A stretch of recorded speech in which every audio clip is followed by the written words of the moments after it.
Yo, what's going on guys, Spidey Cosplay here and welcome back to another video. In today's video, we're going to be doing a retrospective video. This is my first time doing one of these videos and it's going to be very different from what I'm doing on this channel. We're going to be doing a retrospective on Spider-Man Shattered Dimensions. This is one of my favourite games of all time and having the option to play as 4 Spider-Men, it's really great. As I'm editing this, I'm not sure how long this video is going to be, but it's probably going to be a while. So I'll definitely appreciate it if you guys liked, comment and subscribe. But without further ado, let's begin. Spider-Man's been in gaming since the 80s and he's been featured in other Marvel games ever since.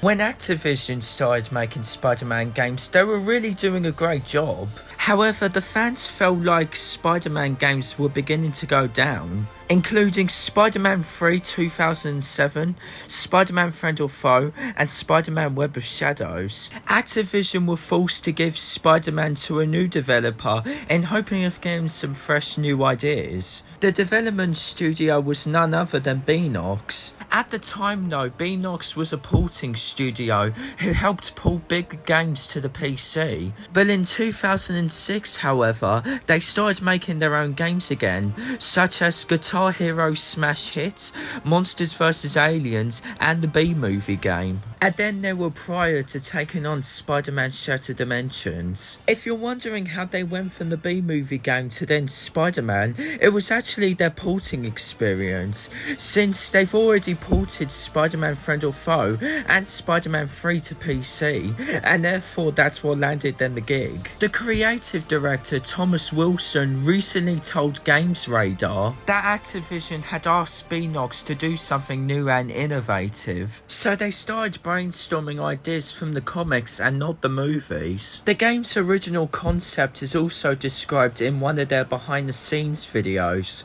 We were sitting in my office one day and we were discussing what we could do for the next step in the Spider-Man franchise. At some point we stumbled upon a picture of Spider-Man 2099 and he was like, oh, is that a bad guy? No, that's his Spider-Man.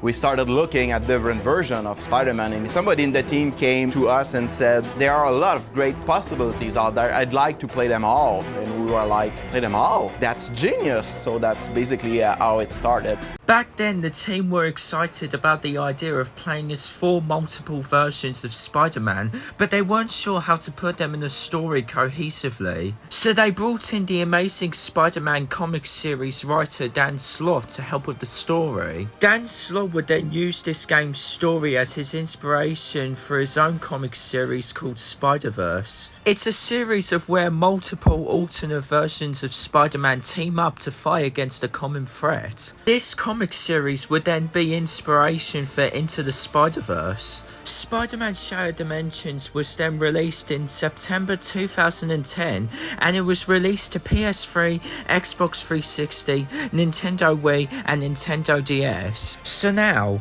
let's see what Beanox and Dan Slott did with the story. Hey there, true believers. Watch as once again frightening forces are at work in our world, ready to wreak havoc with our very existence. Who or what prowls the halls of Empire State University after dark? None other than the master of illusion himself, the menacing Mysterio.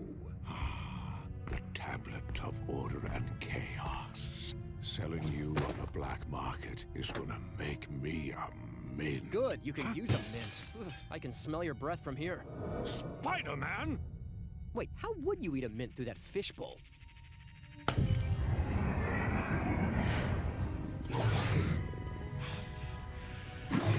Nice! Don't get me wrong, your illusions are nifty and all, but if you ask me, they could use a little more kick. Nah, souvenirs are available in the gift shop. Stop it! Cease your incessant prattling! But an assassin is the best kind of prattling.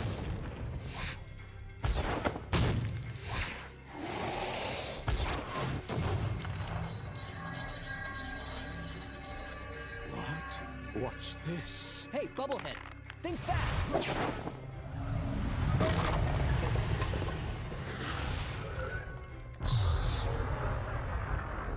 Whoa, what the heck was that? Okay. Can somebody tell me what's going on here? Spider-Man, you are needed. Madam Web? As if this night wasn't strange enough already. The Tablet of Order and Chaos is the most powerful of all the mystic artifacts in the world, and you shattered it. Yeah, sorry about that. Guess they don't make tablets like they used to, huh? The pieces are now fragmented across other dimensions. Dimensions that are strange reflections of our own. A past unlike ours. A present day out of sync. And a distant future which may or may not come to pass. Is that a cartoon pig? Focus.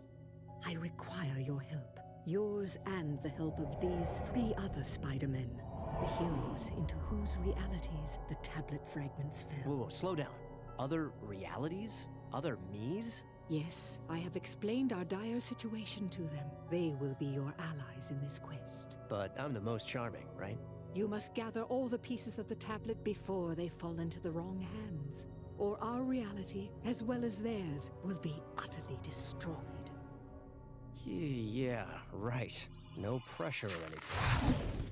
So as we saw, Spider-Man broke the Tablet of Order and Chaos and is shattered into pieces as it flew off into different dimensions. In the comics, Madam Web suffers from paralysis and blindness, so that's why she has a blindfold over her eyes and she's confined to her chair. However, she does have very powerful psychic abilities. Behind Madam Web, we also see other Spider-Men: Babe Runt, Spider-Woman, Spider-Girl, Mangaverse Spider-Man, Spider-Woman from the Old Man Logan comics, and possibly Jameson's son becoming Spider-Man in our What If comic. We then start the tutorial. First off, we play as Amazing Spider-Man as we learn to jump, wall crawl, and then also use our spider sense. Amazing Spider-Man finds one of the pieces of the tablet, and then we transition to the Ultimate universe. However, Ultimate Spider-Man actually has the symbiote with him. He's had it before in the past, and he knows what the symbiote could do to him, and how it's tried to take over his mind. But Madam Web calms him down and tells him that she's using her powers to keep the symbiote at bay, so then Peter's in full control of it. But anyway, we play as Ultimate Spider-Man as we learn how to web swing for the first time. Once Ultimate gets the tablet piece, we then transition to the 2099 universe. From here, this is where we learn about the combat and what moves we can do. But after we defeated all those enemies, 2099 then gets the tablet piece as we transition into the Noir universe. The Noir universe has to be one of my favourite dimensions because it's just because of the environment. But from here we learn how to do stealth attacks and stay in the shadows while doing so. Once we've taken down all of the criminals, we then get the final tablet piece. And that's the end of that. No, Spidey, it's just the beginning. Across many dimensions, these 4 fearless Spider-Men, in all their various incarnations, must fight to reassemble the Tablet of Order and Chaos. Not just for the sake of their own worlds, but for the fate of every world, in every dimension. Good luck, web-slingers. We're all counting on you. You've recovered the first quarter of the tablet. Excellent. I've always been good at scavenger hunts. Like moths to a flame, those with evil hearts will be drawn to the unleashed power of the tablet, gaining new and frightening powers. So far, you have been fortunate that none of them have fallen into enemy hands. Why'd you have to go and say that? Man, what a jinx.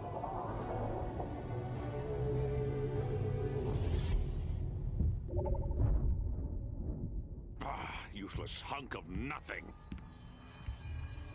Wait. What's this?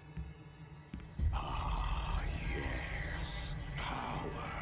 This is what real power feels like.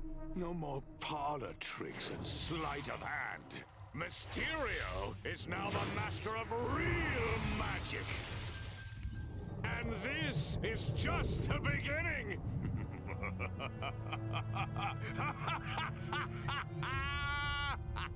Now that we finished the tutorial, we can play the main game. We play as Amazing Spider-Man as we head into this apartment, and then we get knocked out by some knockout gas, and it's revealed that our first boss is going to be Kraven the Hunter. Kraven takes us to a remote jungle where he tells us that if we complete his gauntlet, he'll give us the tablet. As we chase after Kraven, he uses his sniper rifle to shoot our webs. We're still playing as Spider-Man, but we need to anticipate the next sniper shot. We can't use our webs either, so we have to manipulate Kraven into shooting down the tree so then we can get across. After that, we then enter a cage match. We fight one of Kraven's bigger goons, and then Kraven then comes into the ring and takes out his own men as punishment for not defeating Spider-Man. We then have to fight Kraven as Kraven wants to put on a show for his people. At one point in the fight, we then get this new feature called first person combat. It's very simple on how it works. We just have to keep punching Kraven in first person, that's it. After we kick him out the dome, we then catch up to Kraven, who decides to upgrade his powers with the tablet. Kraven's got more sense of speed and he can dodge faster now. After we defeat Kraven, we successfully manage to get the tablet. Each villain is associated with a particular universe. You can choose them in whatever order you want to, but for the sake of this video, we'll do this in order. We then switch to Noir, where our next boss is none other than Hammerhead. We all know Felicia Hardy as Black Cat, but in the Noir universe, she actually owns a nightclub called the Black Cat, and she told Peter about the dogs, so Peter heads there next, where we find Hammerhead. Hammerhead also references the Goblin, which is Norman Osborn's nickname in this universe. Norman basically runs the city through corruption as a criminal mastermind. As we can see, Hammerhead's one of his goons, however that wasn't the case in the comics. In an interview on GameSpot, they actually mentioned why they decided to add Hammerhead into the Noir universe. In the Noir universe, the villain that we're announcing today is Hammerhead. And Hammerhead is a very traditional, iconic Spider-Man villain who does not yet exist in the Noir comic series. But when we were brainstorming of which villains we wanted to include in the game, our designers felt that Hammerhead would be a perfect fit for the Noir universe. So we approached Marvel and pitched the idea of creating a Hammerhead exclusive to the game for the Noir universe. Marvel was very excited about it and worked closely with us to develop and design the Hammerhead that is in our game. I think just because of that little backstory as to why they added Hammerhead into the Noir universe, this makes it one of my favourite levels for me in the main story. As we stealthily follow Hammerhead in the shadows, we find out that Hammerhead also has hostages. We free the hostages and then they unlock more gates for us, so then we can pursue Hammerhead. Eventually, Hammerhead gets us into a trap where he has a Gatling gun. He also had it in the train yard so he can mow us down with ease. We have to run around and hide in the shadows until eventually we can sneak up behind Hammerhead and punch him in the face a couple of times. The third time we do this, Hammerhead says that he gives up, but then he actually tricks us as he headbutts us. He then runs away and we pursue him again. We eventually catch up to him and he starts using the tablet. It's powered up his machine guns where he can shoot rockets us now. If we throw a barrel at his head, he'll get annoyed and then he'll start firing his rockets at us. Our goal here is to get him to fire the rockets at the generators, and then there'll be smoke everywhere, and then we can have the drop on him. Eventually though, we run out of generators and Hammerhead begins to charge at us. If we dodge in time, he runs into the wall and then we beat him up in first person. After that, we take him down and then we get the next piece of the tablet. Next up, we switch to Spider-Man 2099, where we fight the Hobgoblin. Hobgoblin's another original character for the 2099 universe, but his origin's a bit of a mystery. The mission starts off with us free falling after Hobgoblin, and it's actually pretty fun. This is going to be a common thing for Spider-Man 2099 too. Eventually, we run into the public eye, the security security force of the future. Hobgoblins manipulated them, thinking that we're the bad guy and not him. From here, we can also use Miguel's accelerated vision. This basically slows down time, but we can also move faster, and then it would be more easy to take down challenging villains. If you looked around the city more, you would have realised there would have been billboards of Wolverine, Hulk and Black Cat. There's also the company called Stark Fujikawa. It's a company in the year 2099 run by Fujiki Kamaswama. Hobgoblin then starts using the tablet to create demonic hobgoblins as his minions. We then have to take down his minions and then the hobgoblin himself, and then eventually we defeat him and get the tablet. We then switch to Ultimate Spider-Man, where our next villain is Electro. Like with Hobgoblin, Electro can create his own electric enemies. During this mission, Ultimate Spider-Man unlocks the Rage mode. It's basically where when you activate the Rage mode, you can do more damage to the enemies. And then after that, you have to fill the bar back up by attacking. Electro keeps getting energy from the generators, so we keep having to fight and catching up to Electro.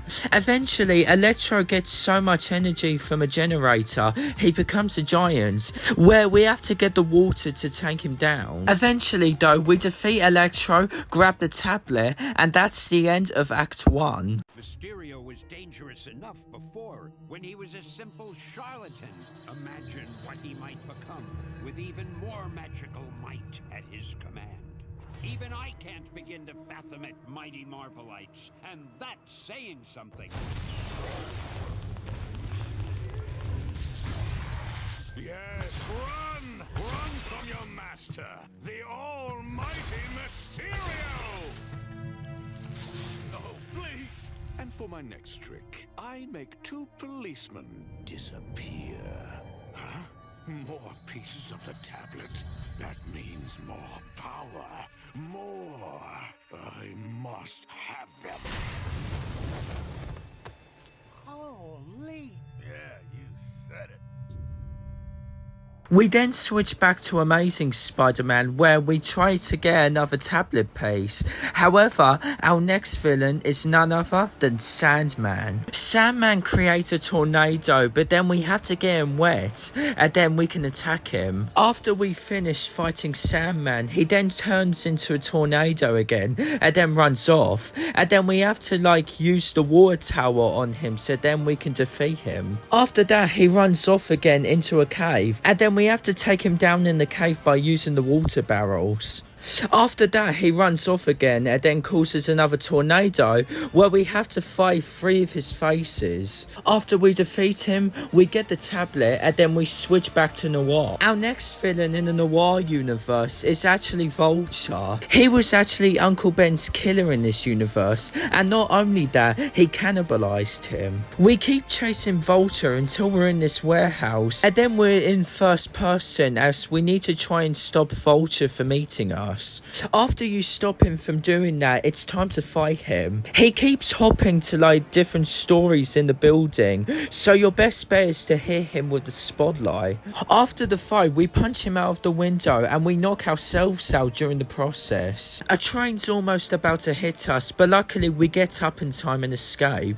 After we pursue Vulture into another building, he sets it on fire with hostages inside, so we have to get them to safety, and then after that we fight Vulture. He started using the tablet now, and he's a lot more faster and he can throw Molotovs at us. But after we defeat him, we switch over to 2099 as we fight Scorpion. Scorpions also leaving eggs behind, and they actually hatch into little mini scorpions. So not only are you fighting the public eye, you're also fighting his goons. However, the public eye does decide to fight the scorpions instead, so it kind of gives you a bit of weight off your shoulders. Eventually though, we fight Scorpion, and then once we think we've had him, he drops us down into this vent, and then we have to climb our way back up to try and get to him. Scorpion then breaks the glass floor we've been standing on, and then we go into a pretty cool freefall section where the camera's ahead of us instead of above above us. When we've landed, we fighted Scorpion again, and then we managed to defeat him and get another piece of the tablet. We then switch to the Ultimate Universe, where our next boss fight is Deadpool. Deadpool's called out to Spider-Man to compete on his reality show for the tablet. This might be a reference to the comics where Spider-Man gets kidnapped by Deadpool and the X-Men also get kidnapped, and then they get trapped on an island. The island's called Krakoa and they have to survive on live television. Spider-Man gets pulled into this because of his relationship with Kitty Pryde. But anyway, we had to destroy all of Deadpool's cameras since they had guns on them. We also have to fight Deadpool's goons, who are actually his fans in Deadpool merch. After we take care of his cameras, Deadpool comes out to fight us. During the fight, he would sometimes teleport away because he has to answer a phone call. Eventually though, Deadpool runs away and we have to deal with more of his cameras. Eventually though, we have to race across some pipes before a tidal wave comes in to get us. We then enter a cage match with Deadpool and he started using a tablet, so he has two duplicate versions of himself. After we defeat Deadpool, we grab the tablet and that's the end of Act 2. So far, so good. Our web-slingers have triumphed over unbelievable odds. But there are still more pieces of that terrifying tablet out there. And something tells me the worst is yet to come. And voila! Excellent work, Spider-Man. Who says good help is hard to find? Now just one more fragment to go, and look out! The rest of the tablet will be mine. It must be mine. You again? Why don't you go saw a lady in half or something? Hey! That was no illusion. You've underestimated me for the last time, Spider-Man. And this old crone will pay for your insolence! Recover the rest of the tablet for me, or this will be the last you see of her. Stop! I'll do it. Just don't hurt her, okay? Hurry, Spider. The clock's ticking. We return to Amazing Spider-Man as his next boss is none other than Juggernaut. I don't know why they decided to put Juggernaut in this game. Like, he's an X-Men villain, and I don't know why you didn't decide to go with Rhino, but I'll go with her, I guess. Once we beat Juggernaut, he throws us far away so then he can try and escape. Silver Sable returns, however, after she found out that Spider-Man threw the tracker away so he could get some alone time with Juggernaut. And not to mention that Spider-Man's also a new target for her men to capture. Silver Sable's more worried about Juggernaut though, and she leaves us to deal with her men. Eventually though, we start fighting Juggernaut on top of the construction site, and then the construction site collapses in Age of Ultron style. This game actually came out before Avengers Age of Ultron, however, so maybe the MCU actually copied from this. But unfortunately, Juggernaut uses the power of the tablet, and then we have to fight him again. He's not quite as powerful as he thinks, and that gives us the advantage to defeat him. He causes so much destruction in the building that it causes dust. We then eventually defeat Juggernaut, and then we return to the Noir universe. Our next villain in the Noir universe is actually Goblin. In the Noir universe, Norman looks like his normal self, until it's revealed that he's been wearing a mask this whole time, revealing his skin to be green. And therefore, like, he was in a freak show, and that's how he got the name Goblin. In the comics, he's not as massive as he is in the game. It's because of the tablet that gives him his enormous size. Norman also reveals that this was the carnival he was held in. He's rounded up all of the employees and caged them, so it's up to us to save them. After we save the hostages, we then go through this creepy clown door. We're then interrupted though as Norman busts through there. After a small fight though, he flees and taunts us to follow him. We follow him until we're in this little fun house where we have to pick the correct door. After we pick the correct door, it's time to finally finish Goblin in the circus. After using a cannon to defeat him, we then switch over to 2099. Our next villain in the 2099 universe is Dr. Octopus, who's called Selena Patel. There have been a few female versions of Dr. Octopus before, and most of them, from what I can tell, are original characters. It turns out she was also the one to tell Scorpion to get the tablet for her, but it's also possible that she created the 2099 Hobgoblin. But anyway, she knocks us outside of her lab with an explosion, and now we need to get back inside. We need to disable 4 of her cables so then we could get the force field to come down. Dr. Octopus would sometimes try to stop us with her mechanical arm, but we managed to defeat her with ease. Once we disabled the cables, we make our way back into her lab to try and stop her. Of course, like the other villains, she started using the tablet. This leads us into our next boss fight with her. We have to take her down and her robotic minions too. But once we defeat her and get the tablet from her, we return to the Ultimate universe. Ultimate Spider-Man tries to get Nick Fury's help, but he finds out very quickly that Carnage is loose. In the Ultimate universe, Carnage is created by Dr. Connors, who uses Peter Parker's blood with a sample of the Venom symbiote. It survives by draining the life out of people like these poor SHIELD agents. Spider-Man thought he defeated Carnage before in the past with SHIELD's help. However, SHIELD's been getting secret experiments by using the fragment, and that's obviously backfired because Carnage now has the tablet. Along the way, we also find out that Carnage has also created mini versions of himself. We continue chasing Carnage until SHIELD gets their robots to actually work and help us. Spider-Man likes this and he calls one of them Herbie. If you don't know who Herbie is, he's basically a robot assistant in the Fantastic Four. The robots burn at Carnage's egg sac whilst his minions try to attack the robots, and we have to protect them whilst they try burning the egg sac. But once we defeated Carnage, that brings an end to Act 3, and this also brings us the final fight of the game. Hey, not bad, webheads. They fought their way from one dimension to the next, faced a number of their most fearsome foes, and found the final fragments of the fabled Tablet of Order and Chaos. But they're not done yet. Remember, there's still a damsel in distress, so what are you waiting for, heroes? Hop to it! What now? I can't give the final tablet piece to Mysterio, but if I don't, it's lights out for Madam Web. Think, Spidey, think.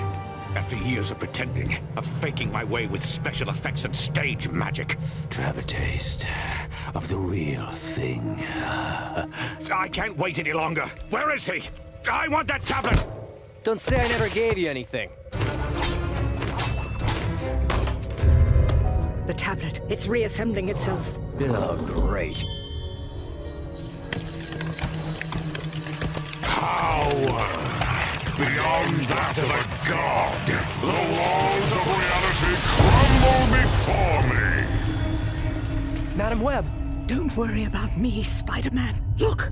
The web of reality, the tapestry of the universe, is unraveling. Yes, a universe to remake in my image. I will devour every dimension until all is Mysterio! Last chance. With the walls of reality broken, I can summon your counterparts from the other worlds. The 4 of you, together, are reality's only hope. With Mysterio wielding the complete tablet, it's time for the 4 Spider-Men to defeat him, and we're going to start off with Noir. Noir, of course, has to use the shadows, where Mysterio will use some light to try and find Spider-Man Noir, but you have to use the shadows to keep out of sight. You could tell that they're definitely taking a few pages from Batman Arkham Asylum, and I think it works really well for this level with Spider-Man Noir. Next, we play as Ultimate as we try to defeat a lot of enemies that Mysterio spawns at us. He also releases these balls that you have to attack and then defeat. Next we play as Spider-Man 2099, where this level focuses on his traversal abilities, where we have to dodge debris and magic from Mysterio as we try to catch up to him. But lastly we play as Amazing Spider-Man. We have to send debris towards Mysterio so then we can damage more of his helmet, and then once we've done that, we've officially defeated him. A lesson to all you wannabe bad guys out there. When destroying dimensions and defying do-gooders, watch out. Because you might unleash forces beyond your control. Like the palpable power of four sensational Spider-Men. Wait, the tablet! Oh, it could still be mine! It could still... Some guys never learn. And, speaking of learning, you should learn how to count. Something tells me you're outnumbered. Gentlemen. I really hate this fella. Come on, he's a blast to kick in the face. Pal, you got... Shut!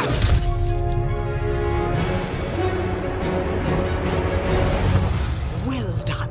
The walls of reality are rebuilding themselves. And now, you must all return to your own dimensions. See you later, older and less cool versions of me. Old? Hey, I'm from the future. To me, all you guys are ancient history. Good to know there is a future, and men like you to carry on the good fight. Word. Bye, guys. Next time you should hang around longer. We could start a bridge club or something. Come on, Misty. Time to drop you off at Supervillain Daycare. Thank you, Spider-Man. You should be proud to know your legacy is being upheld across time and space. Yeah, those guys were all right. But you have to admit... With 4 different Spider-Men? The one thing I know for sure... Out of all of them, I'm the best! And so ends one of the most titanic team-ups of all time. And what have we learned here today, Marvelites? That no matter what corner of the cosmos you may find yourself in, there'll always be a friendly neighborhood Spider-Man to save the day. And to all of you web-spinning wonders, I proudly say, Excelsior! With the game completed, the credits start to roll, and then we also get to see what actually happens to the villains after the game is finished. I won't go over it in this video, but if you do really want to know what happens to the villains, then I'd definitely recommend doing the final mission and play the credits or something. So, what'd I miss? What the? Nuff said, kids. Nuff said. And that was the game, Spider-Man Shattered Dimensions. Honestly, I really enjoyed this game, and it was a lot of fun going to other dimensions and playing as different Spider-Man. Amazing was one of my favourite characters to play as, just because of his web attacks, because he could use a web hammer and stuff like that. His combat was really fun. But I also liked Ultimate Spider-Man because he had symbiote abilities and that rage mode. He was also fun too. I think Amazing and Ultimate were both of my favourite characters to play as in this game. We also have this thing called the Web of Destiny. It's basically where you can do challenges. For example, getting 90 tokens in a level, zip over 5 objects thrown by Juggernaut, and many, many more. It also gives you more replay value, so then you can unlock more challenges, and then you can unlock the suits. For example, Scarlet Spider, Iron Spider, and a Negative Zone suit. You can unlock these suits by using cheat codes if you don't have the patience for it. There's also the Mangaverse suit, but I'm pretty sure its cheat code is bugged. There's also a DLC pack that comes with 4 Cosmic Spider-Man suits, but unfortunately I don't think we could get any more. There's other suits like the original concepts for Noir, Spider-Man 1602, Ultimate Spider-Man, Electro-Proof suit, Flipside suit, Spider Armor, the Bombastic Bagman suit, Secret Wars suit, and the Scarlet Spider suit. All of the suits also have bios with them if you're curious about their origin. Now let's move on to the cast. First off, we have Neil Patrick Harris voicing the Amazing Spider-Man, who he's also voiced as Spider-Man in the new animated series. Next off, we have Josh Keaton voicing Ultimate Spider-Man, who he also voiced Spider-Man in the Spectacular Spider-Man animated series. Next up, we have Christopher Daniel Barnes, who voices Spider-Man Noir in this game, and he also voiced Spider-Man in the 90s animated series. Next up, we have Dan Gilvezan, who voices Spider-Man 2099, and he also voiced Spider-Man in Spider-Man and His Amazing Friends. Here's also an interview of all of the voice actors voicing their respective characters. I'm the Amazing Spider-Man of the 4 in the game, and so I have the lion's share of all of the dialogue. Let's get a good look at that gorgeous mug. Don't be so bashful. Which is fun, because he's the more sarcastic of them. I'm Dan Gilvezan, performing the role of Spider-Man 2099. I was thrilled to hear that they were going to use some of the older voices, because these are the voices that the fans really know and appreciate. I think we recorded 25 different variations for when something happens. So when Spider-Man beats a boss, he can say, and that's that. Or he can say, Who's having a good time? Raise your hand. so I think the more you play it, the different stuff will happen. You can follow exactly what it is you're supposed to do, or you can kind of diverge from it and kind of explore different areas within a game. My name is Josh Keaton, and I play Ultimate Spider-Man. I think the thing that I relate to most about Peter Parker is the fact that he leads a double life, because when I was in high school, I was a total dork, but on the other side, I had a whole different group of friends. Wow, that's not too big or anything. Can somebody say overcompensating? He's kind of the trash talker of the Marvel heroes. Look what I can do! I make it look easy. I think that that's going to be something people look for. People want to have that attitude. I'm Christopher Daniel Barnes, and I'm playing Spider-Man Noir. It's a blast. It's a lot of fun. It's creative. And to see that there's really sort of an overwhelmingly positive response to what you've done, that's just a great feeling. For people that like stealth and shadows and more strategic thinking, I think that they're going to really like Noir. One of the great things about this is it takes 4 separate worlds and puts them together into one game. And what more can you ask for, really? Naturally, I think the 2099 and the actor behind that voice is probably the finest of all. But, you know, some of the other guys, they're a little sensitive, you know, oh, I think I'm better than you are, you're better than I'm the best, really. No, you're wrong in every way. Josh Keaton is better, you son of a... But anyway, this is the emotional part of the video, so everyone buckle in, because we're about to see one of the greatest narrators ever. The fact that I had something to do with his origin, and that today he's one of the world's most recognizable and popular superheroes, well, as you can imagine, it's a great feeling. I've been asked what aspects of my character do I see in Spider-Man, and I would say his courage, his nobility, his sense of always doing the right thing. I would say the greatness in that man in some way reminds me of me. I think the idea of a player being able to be 4 different Spider-Men in one game is just such a clever idea. It's like a player having 4 games in one. He can be 4 different versions of the same great hero. Spider-Man has had so many different villains, supervillains. I think one of my favorites has been Kraven the Hunter, because he's a little bit different than most other villains, and there's even something likable about him, even though he's a villain. I think probably one of the reasons for Spider-Man's enduring popularity is the fact that he's probably the most human of all the superheroes. He has these personal problems, which makes it easy for an audience to relate to him. As Spider-Man is sort of the superhero who could be you. So that's basically it for the video. That pretty much just sums it up, really. I really enjoyed this game, and yeah, it took about 2 days to do this video. Honestly, it's been going on for about half an hour now, this video. Jesus Christ. But anyway, guys, thank you guys so much for watching. Please like, subscribe, leave a comment if you're new. I'm also on TikTok as well, by the way. I'll leave it in the description if you want to check my TikTok out. But anyway, guys, thank you guys for watching, and peace out.